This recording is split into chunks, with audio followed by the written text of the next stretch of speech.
تنویر ہے، جیسے منہ سے بولتا قرآن وہ تقدیر ہے،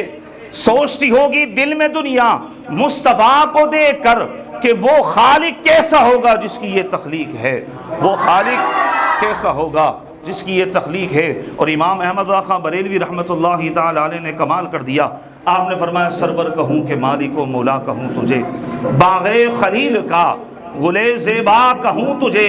لیکن رضا نے ختم سخن اس پہ کر دیا، خالق کا بندہ خلق کا آقا کہوں تجھے، خالق کا بندہ خلق کا آقا کہوں تجھے۔ جس طرح آپ نے حروف تہجی سے نبی کریم علیہ الصلوۃ والسلام کی آمد کو میں نے آپ کے سامنے بیان کیا، آئیں اسی طرح آپ حروف تہجی سے نبی کریم علیہ الصلوۃ والسلام کی شان میں جو قرآنی لفظ نازل ہوئے میں ان کو آپ کے سامنے بیان کرتا ہوں، چونکہ آپ حافظ قرآن ہیں اور آپ کو یہ بخوبی سمجھ میں آئیں گے۔ تو جس طرح میں نے حروف تہجی بیان کی اردو میں، اب آئیں قرآن کے الفاظوں سے حروف تہجی کو بیان کرنا چاہتا ہوں، سمجھ میں آئیں تو سبحان اللہ کی صداؤں کو بلند کیجئے گا کہ نبی کریم علیہ الصلوۃ والسلام کی شان یہ ہے کہ آپ الف سے انا اعطیناک الکوثر ہیں، الف سے انا اعطیناک الکوثر ہیں، با سے بشیرا و نذیرا ہیں، تا سے تلک الرسل فضلنا بعضهم علی بعض ہیں، سا سے ثم اورثنا الکتاب الذین اصطفینا من عبادنا ہیں، جیم سے جاہدوا فی اللہ ہیں، ہا سے حولہ لنریہ من آیاتنا ہیں، خا سے خاتم النبیین ہیں، دال سے داعیا الی اللہ باذنہ وسراجا منیرا ہیں، ذال سے ذالک الکتاب لا ریب فیہ ہیں، ذال سے ذالک الکتاب لا ریب فیہ ہیں، را سے رحمت للعالمین ہے، زا سے زکیہم ویعلمہم الکتاب والحکمہ ہیں، اور سین سے سراجا منیرا ہیں، اور شین سے شاہدا ومبشرا ونذیرا ہیں، اور صاد سے صلو علیہ وسلم تسلیما، صاد سے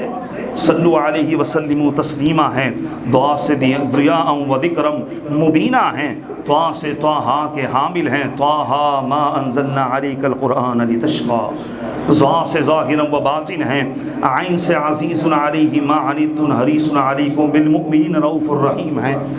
غین سے عین سے عزیز علیہ ما عنتم ہیں، غین سے غافر الذنب وقابل التوب ہیں، غین سے غافر الذنب وقابل التوب ہیں، اور پھر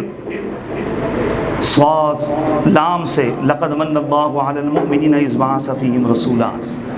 نون سے نورم مبینہ ہیں، واو سے وما ارسلناک الا رحمتا للعالمین ہیں، ہا سے هو الذی بعث فی الامیین رسولا ہیں، اور یا سے یا ایہا الرسل ہیں، یا ایہا النبی ہیں، یا ایہا المدثر ہیں، یا ایہا الرسل ہے۔ یہ نبی کریم علیہ الصلوۃ والسلام کی ذات ہے۔ تو نبی کریم علیہ الصلوۃ والسلام کی ولادت کی خوشی منانا در حقیقت اللہ نے جو ہمیں نعمتیں دی ہیں اس کا شکر ادا کرنا۔ اللہ نے خود فرمایا وَأَمَّا بِنِعْمَةِ رَبِّكَ فَحَدِّثْ، کہ جو نعمتیں ہم نے تمہیں دی ہیں ان کے خوب چرچے کرو۔ تو ہمارے لیے سب سے بڑی نعمت نبی کریم علیہ الصلوۃ والسلام کی ذات مقدسہ ہے۔ اور پھر اللہ رب العزت نے قرآن میں ارشاد فرمایا کہ لقد من اللہ علی المؤمنین اذ بعث فیہم رسولا، البتہ تحقیق اللہ نے مومنوں پر احسان فرمایا کہ اپنا رسول ان میں بھیج دیا۔ اللہ نے ہمیں کثیر نعمتیں دیں لیکن کبھی احسان نہیں جتلایا۔ اللہ نے ہمیں زندگی گزارنے کے لیے اس کائنات کو بنا کر دیا، ہمیں زندہ رہنے کے لیے سانسیں دیں، ہمیں بولنے کے لیے زبان دی، ہمیں دیکھنے کے لیے آنکھیں دیں، ہمیں سننے کے لیے کان دیے، ہمیں کام کاج کرنے کے لیے ہمیں ہاتھ پاؤں دیے، ہمیں اللہ نے رزق کی بڑی بڑی نعمتوں سے نوازا، لیکن اللہ نے کسی نعمت پر احسان نہیں جتلایا کہ میں تمہیں یہ نعمت دے رہا ہوں میرا یہ تم پر احسان ہے، میں تمہیں یہ نعمت دے رہا ہوں میرا تم پر یہ احسان ہے۔ لیکن جب باری آئی آمنہ کے لال کی، جب باری آئی احمد مجتبیٰ کی، جب باری آئی بشیر و نذیر کی، جب باری آئی تاجدار انبیاء کی، تو اللہ نے فرمایا البتہ تحقیق اب اللہ نے مومنوں پر احسان فرما دیا کہ اپنا محبوب رسول اس امت کو عطا فرما دیا، اپنا محبوب رسول اس امت کو عطا فرما دیا۔ یہ اللہ کا ہم پر سب سے بڑا احسان ہے، سب سے بڑا احسان ہے۔ اور جس طرح اللہ رب العزت کے کوئی مثل نہیں ہے خدا کے اندر، اس طرح رسول ہونے میں نبی کریم علیہ الصلوۃ والسلام کی بھی کوئی مثل نہیں، کوئی مثل نہیں، لیس کمثلہ شیء، خدا کے کوئی مثل نہیں۔ اور اسی طرح نبی کریم علیہ الصلوۃ والسلام نے صحابہ کرام کو فرمایا ایکم مثلی، کیا تم میں سے کوئی میرے مثل ہے؟ تو معلوم ہوا نہ تو خدا کے کوئی مثل ہے، نہ مصطفیٰ کے کوئی مثل ہے، نہ تو خدا کے کوئی مثل ہے، نہ مصطفیٰ کے کوئی مثل ہے۔ وہ خالق ہونے میں بے مثل ہے تو یہ مخلوق ہونے میں بے مثل ہے، وہ اگر مولا ہونے میں بے مثل ہے تو یہ بندہ ہونے میں بے مثل ہے، وہ اگر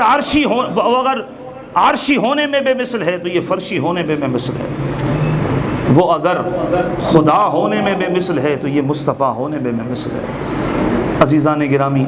نبی کریم علیہ الصلوۃ والسلام کی حدیث آپ یہ سنیں، اللہ نے آپ کو جو علم عطا فرمایا، آپ نے اس علم کی روشنی سے صحابہ کرام کو مستفید کیا، اور صحابہ کرام سے ایک مرتبہ اللہ کے رسول صلی اللہ علیہ وآلہ وسلم نے پوچھا ای الخلق اعجب الیکم ایمانا، بتاؤ تم میں سے سب سے بہترین ایمان کس کا ہے؟ صحابہ کرام بیٹھے ہوئے ہیں، صحابہ کرام نے عرض کیا یا رسول اللہ سب سے بہترین اور اعلیٰ ایمان فرشتوں کا ہے، ملائکہ کا ہے؟ آپ نے فرمایا وما لهم لا يؤمنون وهم عند ربهم، کہ ان کا ایمان سب سے اعلیٰ اور بہتر کیسے ہو سکتا ہے؟ وہ تو رب کے انوار و تجلیات کا نظارہ کرتے ہیں، آسمانوں پر ہیں۔ نہیں، ای الخلق اعجب الیکم ایمانا، بتاؤ سب سے بہترین ایمان کس کا ہے؟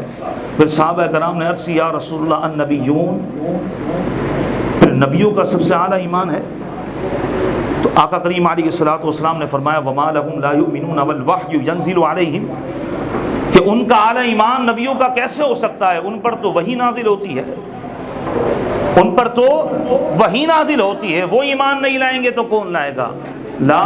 نہیں، بتاؤ سب سے بہترین اور اعلیٰ ایمان کس کا ہے؟ صحابہ کرام نے عرض کی یا رسول اللہ پھر ہمارا سب سے بہترین اور اعلیٰ ایمان ہے، عجیب ایمان ہے۔ نبی کریم علیہ الصلوۃ والسلام نے فرمایا وما لکم لا تؤمنون وانا بین اظہرکم، کہ تمہارا ایمان سب سے بہترین، اعلیٰ اور عجیب کیسے ہو سکتا ہے جبکہ میں تمہارے درمیان موجود ہوں؟ کیونکہ نبی کریم علیہ الصلوۃ والسلام صحابہ کرام کے درمیان موجود تھے، اور نبی کریم علیہ الصلوۃ والسلام کے معجزات کا نظارہ کرتے تھے۔ کبھی نبی کریم علیہ الصلوۃ والسلام کو جانوروں سے کلام کرتا ہوا دیکھتے تھے، کبھی درختوں کو حضور پر درود پڑھتا ہوا دیکھتے تھے، کبھی پتھروں کو حضور پر درود پڑھتا ہوا دیکھتے تھے، کبھی کنکریوں کو حضور پر درود پڑھتا ہوا دیکھتے تھے، کبھی انگلی کے اشارے سے بادل کو بناتا ہوا دیکھتے تھے، کبھی انگلی کے اشارے سے چاند کے 2 ٹکڑے ہوتا ہوا دیکھتے تھے، کبھی ہاتھ کے اشارے سے سورج کو واپسی بلاتا ہوا دیکھتے تھے، ارے کبھی دعاؤں سے بارش کو برستا ہوا دیکھتے تھے۔ صحابہ ایمان نہیں لاتے تو کون لاتا؟ فرمایا وما لکم لا تؤمنون وانا بین اظہرکم، میں تو تمہارے درمیان موجود ہوں، تم تو میرے معجزات کا نظارہ کرتے ہو، تم ایمان نہیں لاؤ گے تو کون لائے گا؟ لا، ای الخلق اعجب الیکم ایمانا۔ تو طلباء کرام سنیں غور سے، نبی کریم علیہ الصلوۃ والسلام نے کیا فرمایا؟ آپ نے فرمایا میرے نزدیک ان اعجب الخلق الی ایمانا لقوم یقولون بعدی، میرے صحابہ اگر تم مجھ سے پوچھنا چاہتے ہو کہ سب سے اعلیٰ ایمان کس کا ہے، عجیب ایمان کس کا ہے، تو آؤ میں تمہیں بتاتا ہوں۔ میرے نزدیک، مجھ محمد کے نزدیک سب سے اعلیٰ اور عجیب ایمان ان کا ہوگا جو آخری زمانے میں آئیں گے، مجھے دیکھا نہیں ہوگا، میری باتیں پوچھیں گی، مجھ سے محبت کریں گے، میری باتیں پوچھیں گی، مجھ سے محبت کریں گے، انہوں نے مجھے دیکھا نہیں ہوگا لیکن میرے نام پر سب کچھ قربان کرنے کے لیے تیار ہوں گے، ان کا ایمان سب سے اعلیٰ اور عجیب ہوگا، سب سے اعلیٰ اور عجیب ہوگا۔ عزیزان گرامی اور طلباء کرام، اگر ہم نبی کریم علیہ الصلوۃ والسلام کا اگر ہم میلاد بنانا چاہتے ہیں تو سب سے بہترین میلاد بنانے کا طریقہ یہ ہے کہ نبی کریم علیہ الصلوۃ والسلام سے محبت کی جائے، سب سے بڑھ کر، اپنے ماں باپ سے بڑھ کر، اپنی جان سے بڑھ کر نبی کریم علیہ الصلوۃ والسلام سے محبت کی جائے، یہ سب سے بہترین میلاد ہے۔ اور اس سے بھی بہترین میلاد یہ ہے کہ نبی کریم علیہ الصلوۃ والسلام کی سیرت کو اپنا لیا جائے، آقا کریم کی سیرت کو اپنا لیا جائے۔ آقا کریم علیہ الصلوۃ والسلام نے جس طرح ہمیں رہنے کا حکم دیا ہم اسی طرح زندگی کو گزاریں۔ بھئی محبت کا دعویٰ کب پورا ہوتا ہے؟ کہ جب آپ جس سے محبت کرتے ہیں اگر وہ آپ کو کسی بات کا حکم دے تو اس کی بات مانیں گے تو محبت ہوگی نا۔ بھئی ایسے تو نہیں ہوتی کہ آپ محبت کا دعویٰ کریں کہ میں فلاں سے محبت کرتا ہوں پھر اس کی کسی فرمان کو نہ مانیں، ایسا ہو سکتا ہے؟ نہیں ہو سکتا نا۔ تو پھر اگر ہم نبی کریم علیہ الصلوۃ والسلام کا میلاد منانا چاہتے ہیں تو سب سے بہترین طریقہ یہ ہے کہ آقا کے فرمان کو اپنی زندگی میں شامل کریں۔ آقا علیہ الصلوۃ والسلام نے فرما دیا قرآن پڑھو تو ہم قرآن پڑھیں، قرآن سے محبت کرو تو ہم قرآن سے محبت کریں، والدین کا ادب و احترام کرو تو والدین کا ادب و احترام کریں، رشتہ داروں کا ادب و احترام کرو تو رشتہ داروں کا ادب و احترام کریں۔ آقا نے ہمیں فرما دیا کہ جھوٹ نہ بولو تو ہم جھوٹ نہ بولیں، برائی نہ کرو تو ہم برائی نہ کریں، دھوکہ نہ دو تو ہم دھوکہ نہ دیں، غیبت نہ کرو تو ہم غیبت نہ کریں۔ آقا نے ہمیں فرما دیا کہ نماز کی پابندی کرو تو ہم نماز کی پابندی کریں، حتیٰ کہ سب سے بڑھ کر نبی کریم علیہ الصلوۃ والسلام پر درود و سلام کا نذرانہ روزانہ کی صورت میں پیش کریں تو یہ سب سے بہترین آقا علیہ الصلوۃ والسلام کا میلاد ہے، سب سے بہترین کہ آقا کریم علیہ الصلوۃ والسلام کی سنت کو اپنا لیا جائے۔ تو آج کی جو محفل ہم نے اس کا انعقاد کیا ہے، اس کا مقصد کیا ہے؟ ذکر رسول۔ اس کا مقصد کیا ہے کہ اصل میلاد کا پیغام کیا ہے کہ نبی کریم علیہ الصلوۃ والسلام کو اللہ رب العزت نے جس مقصد کے لیے بھیجا تھا وہ مقصد کیا تھا؟ اے رسول، اس امت کو میں آپ کو عطا کر رہا ہوں، اس امت پر لازم ہے کہ آپ کی اتباع کو اپنے اوپر لازم کر لیں، آپ کی پیروی کو اپنے اوپر لازم کر لیں، آپ کی اطاعت کو اپنے اوپر لازم کر لیں۔ تو یہ سب سے بہترین میلاد ہے۔ اور پھر دوسرا، نبی کریم علیہ الصلوۃ والسلام کی جو اولاد ہے، آل ہے، اس سے سب سے بڑھ کر محبت کرنا ہے، کیونکہ نبی کریم علیہ الصلوۃ والسلام نے فرما دیا کہ تمہارا ایمان اس وقت تک کامل نہیں ہو سکتا جب تک تم اپنی اولاد سے بڑھ کر میری اولاد، میری اہل بیت سے محبت نہ کرو۔ تو ہمیں کیا کرنا ہے طلباء کرام؟ سب سے پہلے نبی کریم علیہ الصلوۃ والسلام کی سیرت کو اپنانا ہے، آقا علیہ الصلوۃ والسلام سے سب سے بڑھ کر محبت کرنی ہے، اور پھر اہل بیت اطہار سے سب سے بڑھ کر محبت کرنی ہے۔ اور آقا علیہ الصلوۃ والسلام سے سب سے بڑھ کر محبت کس طرح کی جا سکتی ہے؟ اس کا ایک ہی راستہ ہے کہ وہ راستہ یہ ہے کہ آقا کریم کے بتائے ہوئے اور صحابہ کرام کے نقش قدم پر چل کر ہم نبی کریم علیہ الصلوۃ والسلام کی سیرت کو اپنا سکتے ہیں۔ تو بتائیں، نبی کریم علیہ الصلوۃ والسلام کی سیرت کو اپنائیں گے؟